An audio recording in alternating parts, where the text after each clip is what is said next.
Today we are joined with the lovely Tarendeep. So for those who have no idea who you are, tell us a little bit about yourself.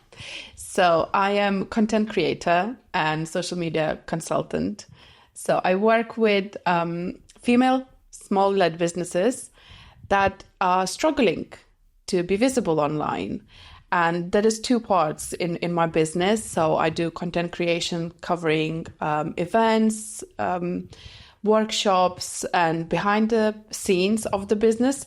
And also I do social media management, consultancy, power hours. So, you can start working small and we can go big. So it depends on the business's needs. Oh, I love it. How did you get into that?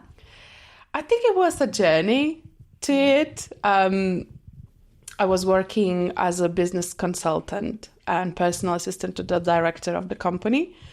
And I just got to touch every bit of it. And they merged with a bigger company. And unfortunately, there was no place for me to go with them. And I was like, you know what? I know what I'm doing. I will set it up on my own. And my previous boss, he's like, I'm going to help you, know? Amazing. So, yeah, he was really good.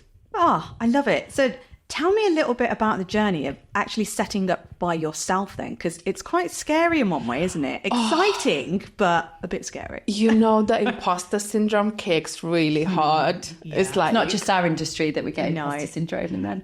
You doubt every single step you take. And you think...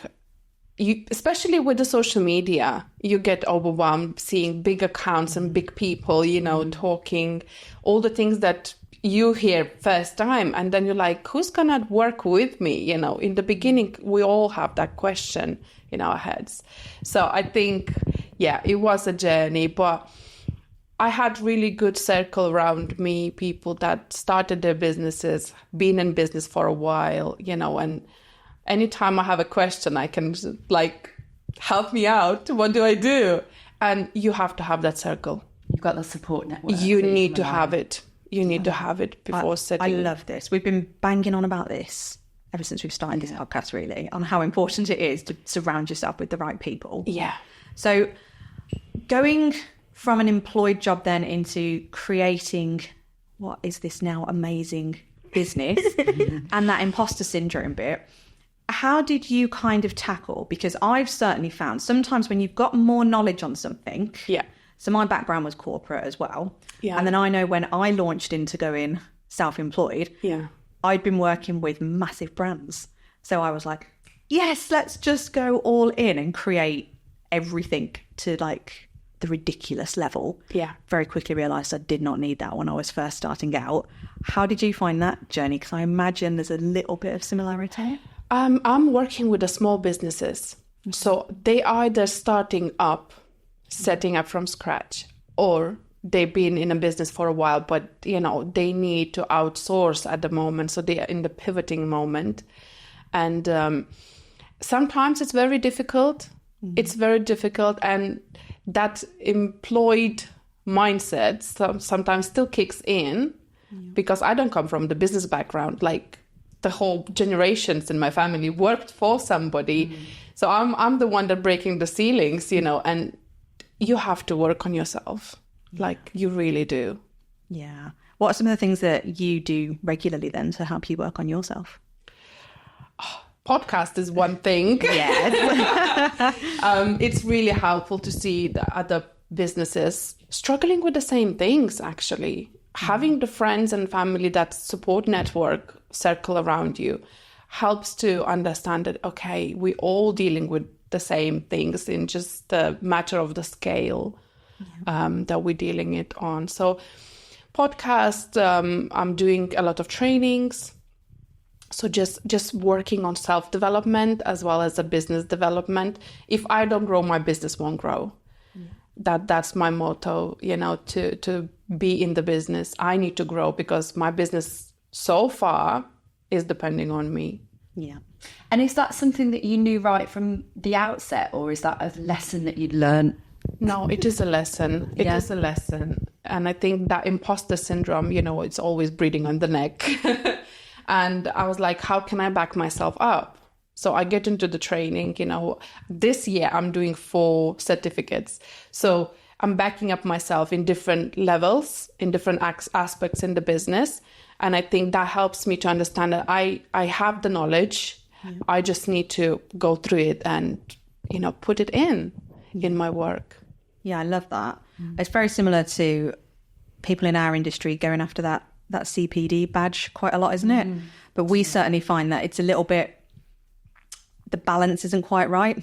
Yeah. There's that much CPD in obtaining dog knowledge for us and very little in terms of your self-development, your business development. Yeah. But like you say, without that, you can't grow your business and therefore you can't help the people that ultimately you want to help. No, so it's not only about learning things about the business. It's learning what you need to know, the areas that is needed in your business to sustain it. Because if, burnout is not going to be a badge of honor. No. So until unless you can run your business sustainably, it's going to be difficult. And that work and life balance that people bragging about, work 1 hour a week and, have 10K months.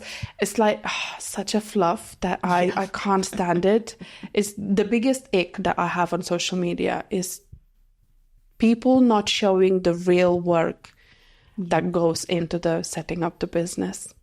And it's a hardship, I'm speaking very straight. It is a hard thing to do, but if you persevere, you can make it work for you. Yeah. Rather than, other side round. Yeah. And it is, I think it's so important because you do see, like you say, a lot of that fluff out there and it's like, it sounds amazing, doesn't it? And then you're thinking, I think arguably, depending on the type of person you are, you could look at that type of messaging in two very different ways. You can do the, oh my God, that's really aspirational and I'm going to graft to get there because I know I can do it. But I think there is a decent majority that will go, oh my God, I'm never, ever going to achieve that. That is just so overwhelming. It's just not possible. Or it's the too good to be true thing. Like that can't possibly be how it is, can it? Yeah. Yeah. I think people can get really upset that their life doesn't look anything like it's on social media. And it can be a downfall. They can, just spiral down from it. Or it can be aspiration that people want to reach. They want to achieve that freedom that, having the time spending with the family and traveling and whatnot, whatever is important things for you, right? I think it is, it can work two ways. So it depends on your mindset. Yeah, absolutely. So from your point of view then, being a content creator and knowing that the feelings of overwhelm are there when you're looking at social media, how do you kind of combine that? Because I know we've had lots of people reach out to us saying, oh, but there's so many people out there being like social media gurus and then they're investing in their things going, I need to be doing this. And then all of a sudden they're overwhelmed with social media. So they half-ass that. Then the overwhelm kicks in again and they're almost like picking up bits of everything. But then there's this underlying voice of constantly saying, I need to be on social media. I know I need to be doing this. I know I need to be doing that, but I just can't do it. Yes. I think... I like the smile on your face.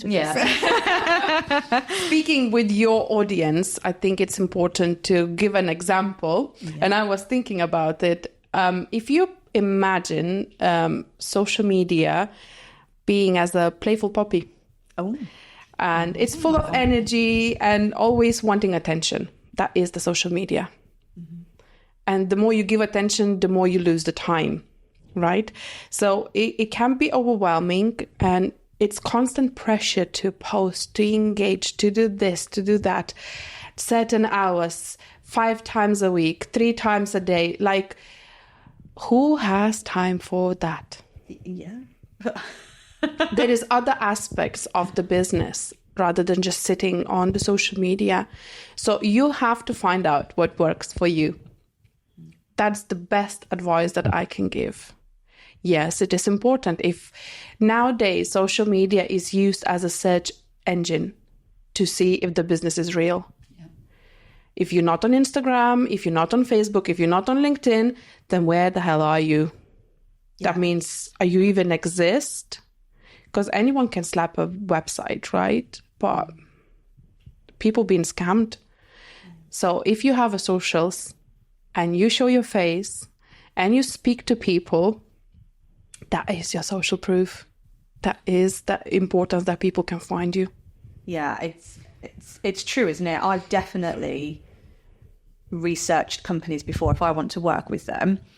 I've heard that example before of people using social media like a search engine, and my gut reaction to that is always like, well, I don't. I use actual search engines to find the business. Yeah. But then once I've actually found the business, I do actually go onto social media, and then I'm like, when was the last time you posted? Because if it's like 6 months ago, then no, I'm not going with you. So maybe you don't exist anymore. Yeah, that's another thing, isn't it? It's the frequency of posting as well. Because if you see that someone hasn't posted for a long time, you wonder what's going on, and you get a little bit hesitant about maybe using them. Yes. So even not only the social media, even websites, I can put my hands up and say, I check at the bottom, and if it says 2021 and you haven't updated the copyrights, thanks.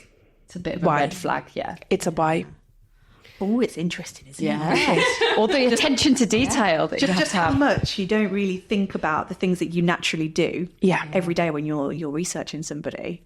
Yeah. So the social media frequency of posting, you have to be there. You have to be. And that's where the pressure comes from, that people feel pressurized of, I have to do it. But then they get overwhelmed with everything. What to post, how to post. Yeah, this is my next question actually, is because people see everybody else doing all this on social media, and there's posting and then there's posting. So there's posting just something just for the sake of posting, isn't there? And then there's actually what is going to be beneficial, like you said earlier, to you to grow your business and to make people trust you and want to buy from you. What's the real nitty gritty of what people should be posting is basically the question. But obviously that's very specific to each individual industry, I'm guessing. It is, and it's depending on the business as well. So posting just for the sake of posting will never do. You can post 5 times a day. Recently, I heard that one of the social media gurus said that you have to post actually 60 times a day. 60? And I was like... So that's the overwhelm that you can get if you're listening to social media gurus that are on social media. Wow. 60 times a day. Like, do you think your audience will appreciate you? I don't think so. They're going to be like, forget about it. Like, it's too much. So you have to know your audience intimately. You have to know why you're doing, how you're talking to them. That's super important. The hardest work that people don't want to do, the business owners don't want to do this work.